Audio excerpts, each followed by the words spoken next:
Amen. Praise the Lord. Purihin natin ang ating mahal na Panginoon. So tayo po darako na po sa pinakamalagang bahagi ng programa na kung saan po ang pakikinig at pag-aaral po ng Word of God. Akin na pong binibigay ang buong magkakataon sa ating beloved ordained preacher, beloved brother Boy Kaluya. Amen. Purihin po ang ating pinakamamahal na Panginoon, ang pinakamataas na pagpupuri, pagsamba, pagwalati ay para sa ating dakilang Diyos, sa ating pinakamamahal na Panginoong Jesucristo.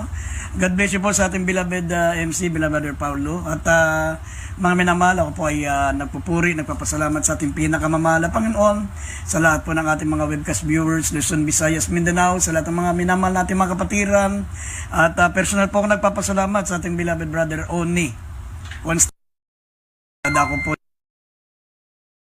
Oni, salamat po sa pagtulong po sa ating pong nasirang sasakyan. Sa lahat po mga minamahal natin mga kapatiran natin dyan sa Baliwag, dyan po sa Dako ng Malolos, sa lahat po ng mga kapatiran natin sa iba't ibang panig ng mundo, maging sa ibayong dagat, mga kapatiran natin sa Kabisayaan, sa Mindanao, sa Metro Manila, sa lahat po na naabot po ng ating banal na gawain, po rin pong ating pinakamamahal na Panginoon. Nagpapabot din po dobleng paggalang sa ating minamahal at ginagalang na Pastor, beloved Evangelist Wilde Estrada Almeida, the end time prophet of our loving God. Sa lahat po ng mga beloved children, the Almeida family, sa patuloy nating pag-alaala sa mga hindi malilimutang aral nating beloved Assistant Pastor Lina C. Almeida. Po rin pong ating pinakamamahal na Panginoon, minamahal. Kindly manalangin po muna tayo pag minsan pa maunawaan natin ang kanyang banal na salita. Tayo po'y manalangin. Opo, dakilat mapagpala po naming Ama, Diyos na makapangyarihan sa lahat. Mahal Panginoon, kami po humingi ng kapatawaran sa aming mga pagkukulang, sa aming mga kasalanan, sa lahat ng aming mga kamalian. Linisin mo pong aming mga puso, mahal Panginoon. Sa nga ng wala po kami magagawa. Ikaw po ang aming karunungan, ikaw ang aming kasakdalan, ikaw ang aming kabanalan. Mahal Panginoon, isa mo po kami. Pahiran mo ang aming mga labi ng iyong banal na kamay upang maging pagpapala sa mga nakikinig. Abutin mo lahat ng mga metaglay na karamdaman, umaasa sa iyong dakilang kapangyarihan. Bigyan mo sila ng pananampalataya, mahal Panginoon, at aming sinasaway lahat ng gawa ng kalaban, demons of unbelief and doubts, demons of hindrances. We bind the power of darkness in Jesus' name. Amen and amen.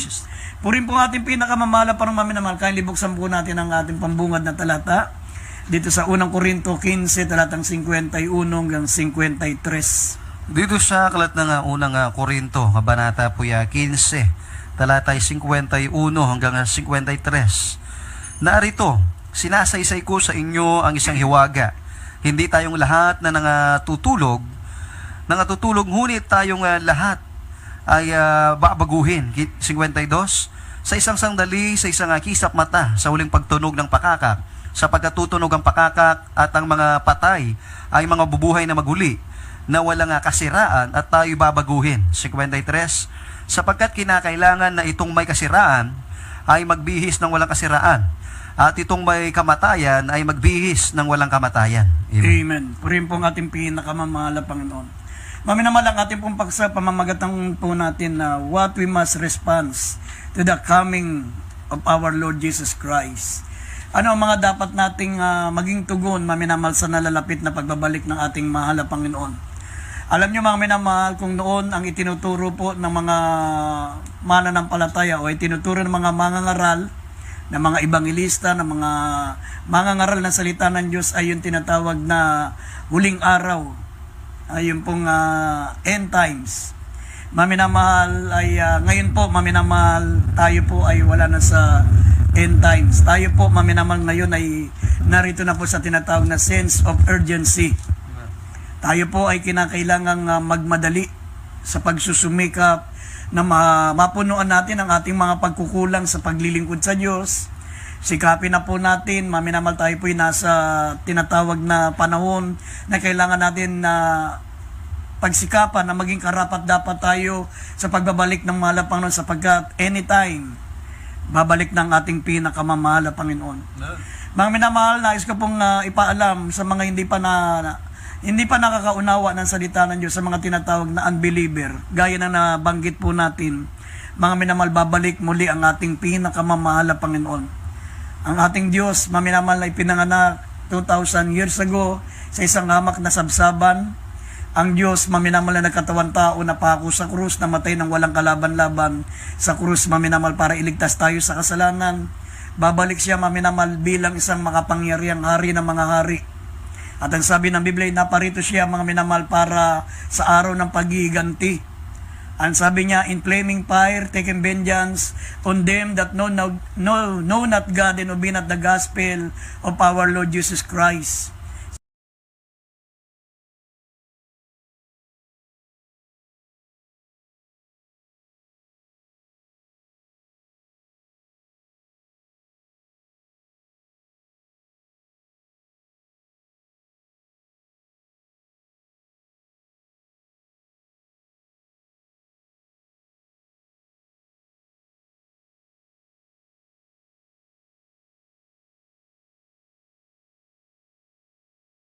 Sabi ng 2 Thessalonians 1:8 and 9 na ang Panginoon ay magiganti sa lahat ng mga hindi naniwala sa Ebanghelyo. Ang ibang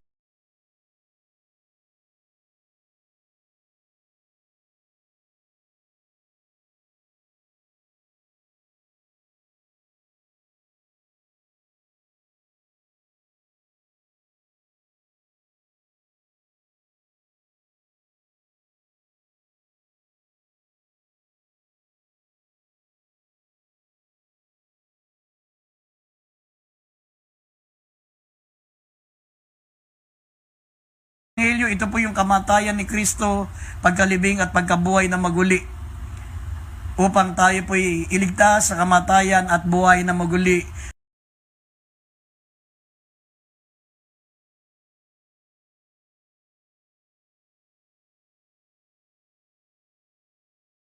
Pagdating ng araw. Yan po ang Ebanghelyo, mga minamahal. Sabi, pagigantihan niya ang mga taong hindi naniwala sa Ebanghelyo at hindi kumilala sa ating mahal na Panginoong Jesucristo.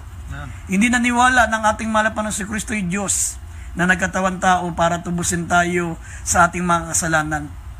Mga minamahal, sinabi ng Biblia, yung hiwagang tinutukoy dito, ito po isang napaka-misteryo na walang sino mang makakaintindi, walang sino mang makaunawa maliban sa mga mananampalataya. Sabi, sinasaysay ko sa inyo ang isang hiwaga na hindi tayong lahat ay mamamatay. Hindi lahat ng tao mamamatay. Sabi rito, ang iba sa atin ay babaguhin. Sa pagbabalik ng ating mahal na Panginoon, maminamahal ang iba sa atin, mga minamahal, hindi na mamamatay, kundi sila'y babaguhin. Ang kanilang katawang may kasiraan ay babaguhin ng walang kasiraan. Ang kanilang katawan, maminamahal, na tinatawag na corruptible ay magiging incorruptible. Ang kanilang katawang panlupa ay papalitan ng Diyos ng katawang panlangit. Ang kanilang katawang mortal ay papalitan ng Diyos ng immortal, glorified body. Maluwalhating katawan, hindi na mamamatay, hindi na magkakasakit. Mga minamahal, hindi natatanda, at higit sa lahat, mga minamahal, may buhay na walang hanggan, walang katapusan. Sabi rito, mga minamahal, sila'y babaguhin at sa isang sandali. Sabi, in a moment, in a twinkling of an eye. Anytime, mga minamahal, may mangyayaring hindi kapani-paniwala, mga minamahal, biglaan. Katulad lang ng isang pagpikit pagpikit ng ating mga mata. In a twinkling of an eye, in a seconds, segundo lang, maminamahal, sabi, tutunog ang pakakak. Sabi rito, and the last trump, for the trumpet shall sound. Sapagat tutunog ang pakakak at ang mga patay ay mga mabubuhay na maguli ng walang kasiraan at tayo mga nabubuhay ay babaguhin. Sapagat kinakailangan itong may kasiraan ay magbihis ng walang kasiraan at itong katawang may kamatayan ay magbihis ng walang kamatayan. Yan ang layunin, maminamahal, bakit kinakailangan magkaroon ng tinatawag na the second coming of Christ, yung rapture, upang ang ating katawang may kamatayan ay mabihisan ng walang kamatayan. Ang mga namatay na nanampalataya kay Kristo ibabangon at sila'y mabubuhay na maguli. Mga minamahal, at tayo mga nabubuhay ay babaguhin ng ating katawan ng katawang hindi na namamatay. Kaya nga, mga minamahal, sabi ng Banal na Kasulatan sa Matthew chapter 24 verse 44, ang sabi po rito, so you also must ready, because the Son of Man will come at an hour when you do not know, expect Him. Maminamal, darating ang ating malapang na hindi natin inaasahan at hindi natin iniisip. Bakit kinakailangan tayong maganda? Bakit kinakailangan, maminamahal, na tayo po, mga minamahal, ay mitiin natin na makasama sa rapture, sapagkat pag naiwan po tayo sa rapture, hindi po natin kayang tiisin ang tinatawag na greatest tribulation. Ngayon, Ang napakahirap na magaganap, maminamahal, na kapigatian sa mundo. Sabi rito, maminamahal, kung mababasa po natin, ito po yung mga magaganap na tinatawag na the greatest tribulation. Sabi ng Biblia, magkakaroon ng kapigatian. Sabi ng Mateo 21, talatang 22, sabi magkakaroon ng kapigatian na hindi pa nangyayari. Na hindi pa nangyayari mula nagkaroon ng tao sa sanlibutan. Sabi ng Mateo 24:21, mga minamalan, sabi, at hindi na mangyayari kailanman. At sabi, maliban pahikliin ang araw, ay walang maliligtas, walang lamang maliligtas. Ngunit dahil sa mga hinirang, sabi ng Biblia, maminamahal, ay pahikliin ang araw na yan. Magkakaroon ng dakilang kapigatian, sabi ng Mateo 24:21 hanggang 22. Ano pong mga tinatawag na greatest tribulation? Basahin po natin itong Revelation 16:1-4. Italo natin ng 8-10. Tapos, italo natin mga minamahal ng verse 12 up to 16. Pagkatapos ng 12 up to 16, italo natin ng 18 up to 21.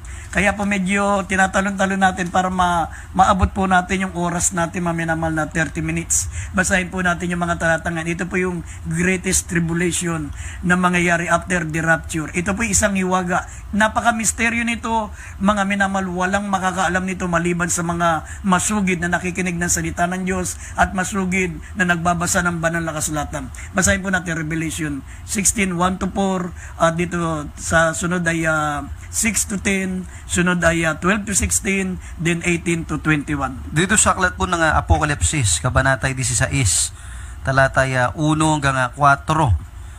Dito po sa 1, at narinig ko ang isang malakas na tinig na mula sa santuaryo, na nagsasabi sa 7 anghel, humayo kayo, at ibuhos ninyo ang 7 mangkok ng kagalitan ng Diyos sa lupa. At umayo ang una, at ibinuhos ang kanyang mangkok sa lupa, at naging sugat na masama at mabigat sa mga taong may tanda ng hayop na iyon, at nangagsisamba sa kanyang larawan. 3, at ibinuhos ng ikalawa ang kanyang mangkok sa dagat, at naging dugo na gaya ng isang patay, at bawat kaluluwang may buhay sa makatwid ay ang nanga sa dagat ay nangamatay. At ibinuhos ng ikatlo ang kanyang mangkok sa mga ilog at sa mga bukal ng tubig, at naging dugo, talo ng 8 hanggang 10. 8, at ibinuhos ng ikaapat ang kanyang mangkok sa araw, at ibinigay dito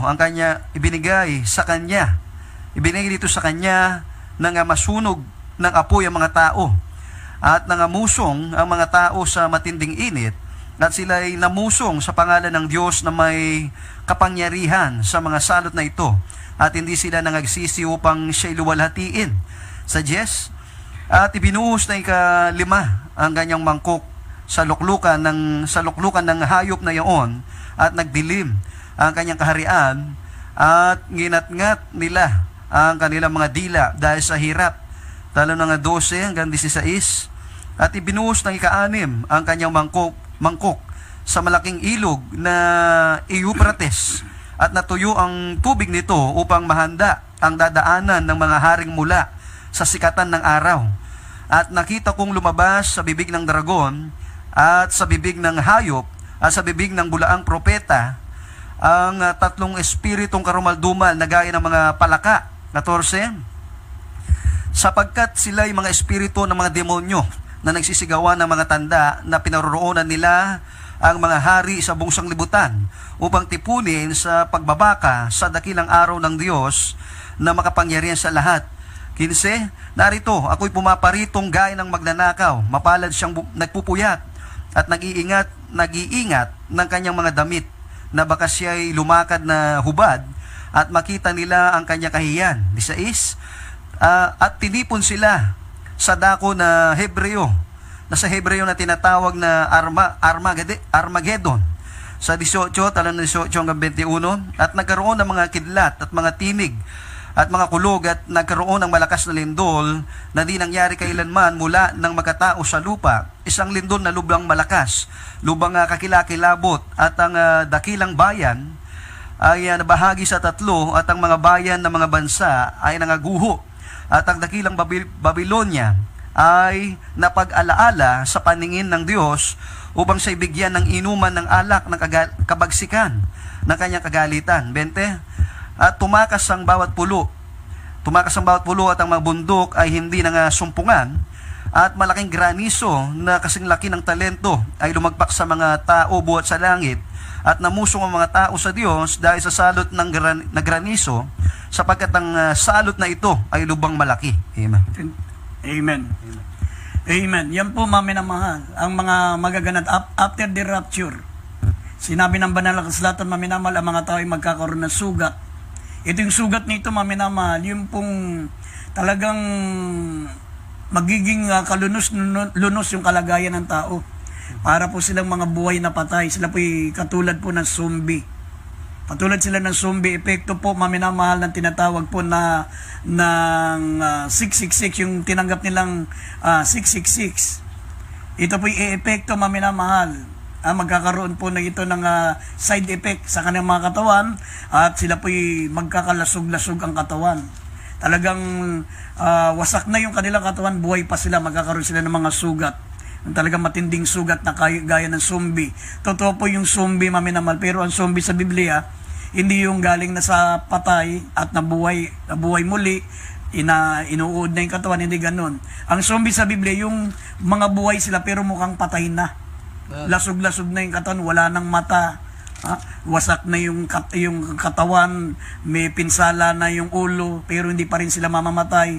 Sabi ng Revelation chapter 9 verse 6, ang kamatayan ay tatakas sa kanila. Gugustuhin nilang mamatay, pero ang kamatayan ay tatakas sa kanila. Sabi, maminaman, matutuyo ang mga pinagmumulan ng ating inumin. Ang tubig ay matutuyo, ang mga batis. Ang mga pinagmumulan ng tubig, yung mga dam, wala na tayong may inom. Ano sabi, ang lahat ng mga dagat, ang lahat ng mga tubig ay magiging dugo. Iinom na ang tao ng dugo, maminamahal, pati itong mga tinutukoy ko sa inyo, maminamahal, na may mga sugat. Talagang iinom na sila ng dugo. Kaya nga, kapag naubos na yung tubig, maminamahal, na naging dugo, ay yung mga katawan na ng tao ang sisipsipin nila para makasurvive sila, maminamahal. Yung tinatawag na zombie apocalypse. Yan, mga minamahal. At ang sabi pa ng Biblia, magkakaroon ng dikawasang init, matinding init na hindi matitiis ng tao. Magkakaroon din po ng total darkness for 1 year. Total darkness, wala kang makikita, para kang bulag. Pero hindi ka bulag, nakakakita ka pero bulag. Magiging bulag ka sa loob ng isang taon sapagkat magkakaroon ng dikawasang kadiliman. At magkakaroon po ng digmaan, Battle of Armageddon. Ito po yung huling digmaan pandaigdig. Yung pong dadayain ng tatlong bulaang propeta. Ang mga namumuno sa buong mundo, mga makapangyarihan tao sa buong mundo, yung lumabas na mga palaka dito, simbolo po yan ng espiritu ng mga bulaang propeta, maminamal yung Antichrist. Yung beast, yung Antichrist, at yung po mga false prophet. Sila po yung tatlong palaka na yan, nakarumal-dumal, na pupunta sa mga pinuno, mga minamalupang kumbinsin silang magkaroon ng digmaan, magkaroon ng tinatawag na Battle of Armageddon, yung digmaan pandaigdig, at dadaan sila sa Ilog Euphrates. Matutuyo ang Ilog Euphrates at doon dadaanan ng Russia, ng tinatawag maminamal na North Korea at yung pong China, lahat ng communist country, lahat po ng mga Islamic country, doon sila dadaan para makarating sa Battle of Armageddon, yung Megiddo sa lugar ng Israel. Magkakaroon ng tinatawag ng malakas na lindol na lubang kakilakilabot. At ang sabi, babagsak ang mga asteroids, ang mga malalaking bato sa langit, mawawalan ng gravity, babagsak sa lupa at babagsakan ang mga tao. Mga minamalalos, maubos ang mga tao sa ibabaw ng daigdig sapagkat hindi sila tumanggap, maminamahal, sa katotohanan, kundi inibig pa nila ang mga kahangahangang kasinungalingan, sabi ng Biblia. Pero tayo pong mga anak ng Diyos, maminamahal, ano po ang dapat nating maging tugon habang minintay po natin ang pagbabalik ng ating mahal na Panginoon? Anytime. What are our response to the Christ coming? Anong kinakailangan natin, mga minamahal, na gawin habang hinihintay natin ang ating mahal na Panginoon? Sabi una-una, expectancy. Asahan po natin, mga minamahal, sabi ng banal na kasulatan, dapat i-expect natin, mga minamahal, na darating ng ating mahal na Panginoon. Lagi tayo maganda. Sabi ng Oseas 12, talatang 6, kaya't magbalik loob ka sa Panginoon. Mag-ingat ka ng kaawaan at ng kahatulan at hintayin mo lagi. Hintayin mo lagi ang ating mahal na Panginoon. Manumbalik ka. Ibig sabihin na manumbalik, kung ikaw ay mananampalataya, isipin mo ano mga pagkukulang mo, ano mga kamalian mo, ano ang mga hindi mo pa nagagawa bilang anak ng Diyos. Baka hindi mo pa naisuko ang mga natitirang kahinaan, ang mga natitirang pang mga bisyo, hindi mo pa isunuko ng 100% ang buhay mo. Sabi, magbalik loob ka. Maganda kang palagi sa pagbabalik ng mahal na Panginoon. Sabi ng Biblia, basahin natin ang Oseas 12, talatang 6, at mamaya babasahin din po natin ang Isaiah 29, verse 9, 25, verse 9. Dito po sa aklat ng Oseas, Kabanatay 12, talatay 6, kaya't magbalik loob ka sa iyong Diyos, mag-ingat ka ng kaawaan at nakatulan, at hintayin mong lagi ang iyong Diyos. Dito sa aklat po ng Isaias, Kabanatay 25, talatay 9. At sasabihin sa araw na iyon, narito, ito'y ating Diyos, hinintay natin siya, at ililigtas niya tayo. Ito ang Panginoon, ating hinintay siya. Tayo'y matutuwa at magagalak sa kanyang pagliligtas. Amen. Yan ang tinatawag na expectancy, maminamahal. Dapat expect natin lagi.